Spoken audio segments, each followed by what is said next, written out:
Guys आज हम बात करेंगे बोतल पाम के बारे में कि अगर आप बोतल पाम का प्लांट अपने घर में लगाना चाहते हैं तो ये अगर आप नर्सरी से खरीदने जाते हैं तो आपको कैसा प्लांट लेना चाहिए जिससे कि आपको ये शिकायत ना करना पड़े कि हमारा पौधा मर गया या फिर सूख रहा है।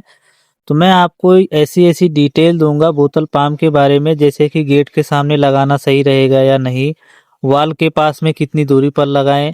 हम बोतल पाम के बारे में जो भी डिटेल है, कैसे लगाया जाता है, किस तरीके से इसको केयर किया जाता है, सारी चीज़ें आज की इस वीडियो में हम बोतल पाम के बारे में कवर करेंगे। वीडियो को लास्ट तक देखो, चैनल पे नहीं हो तो सब्सक्राइब जरूर कर लें क्योंकि हमारी हर वीडियो बहुत ही ज़्यादा इन्फॉर्मेटिव होती है।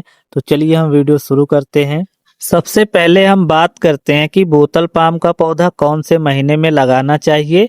हम इस पौधे को किसी भी महीने में लगा सकते हैं, कोई दिक्कत नहीं है, लेकिन आप कोशिश करें कि मई जून का जो महीना होता है उस टाइम पे ना ही लगाएं क्योंकि उस टाइम पे ज़्यादा गर्मी रहती है। अगर लगाना ज़रूरी है तो मैं जो आपको बता रहा हूँ आपको वो सेम रूल फॉलो करना है, कोई दिक्कत नहीं होगी।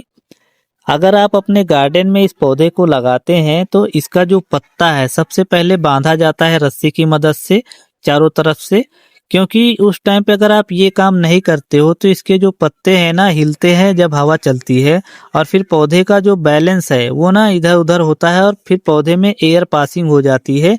तो इसकी वजह से आपका पौधा सूखने भी लगता है। तो जब भी आप अपने गार्डन में लगाएं तो इसका जो पत्ता है रस्सी की मदद से बांध दें तो सही रहता है।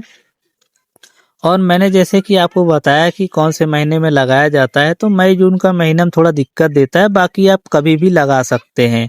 और अभी हम बात करते हैं कि इस पौधे को अगर आप गेट के सामने लगाना चाहते हैं या फिर वॉल के किनारे लगाने को सोच रहे हैं तो आपको किस तरीके से लगाना चाहिए।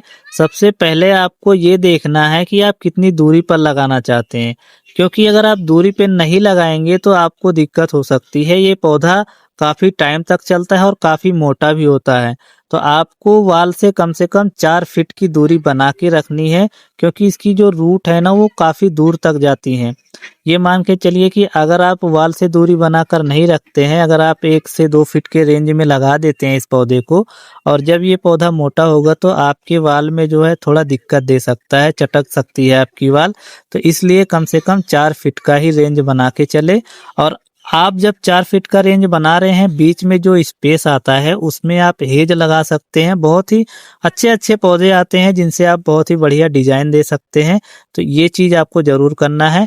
बाकी आपको तो पता ही है ये पौधा गेट के सामने भी लगाया जाता है, और जैसे कि मैंने आपको बताया कि गेट के सामने लगा रहे हो तो वही रूल आपको फॉलो करना है कि कम से कम 4 फीट की दूरी तो होनी ही चाहिए, क्योंकि पौधा काफ़ी टाइम तक चलता है और काफ़ी मोटा होता है। और सबसे बड़ी बात जो इसकी रूट है ना बहुत ज़्यादा दूर तक जाती हैं। तो ये चीज़ आपको ज़रूर ध्यान देनी है।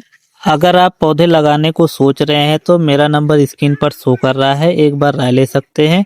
और बाकी मैं गार्डन बनवाने का काम भी करता हूँ, और मैं बोतल पाम का पौधा या फिर अन्य पौधा बहुत ही ज़्यादा क्वांटिटी में तैयार करता हूँ। दिए गए नंबर पर कॉल ज़रूर करें।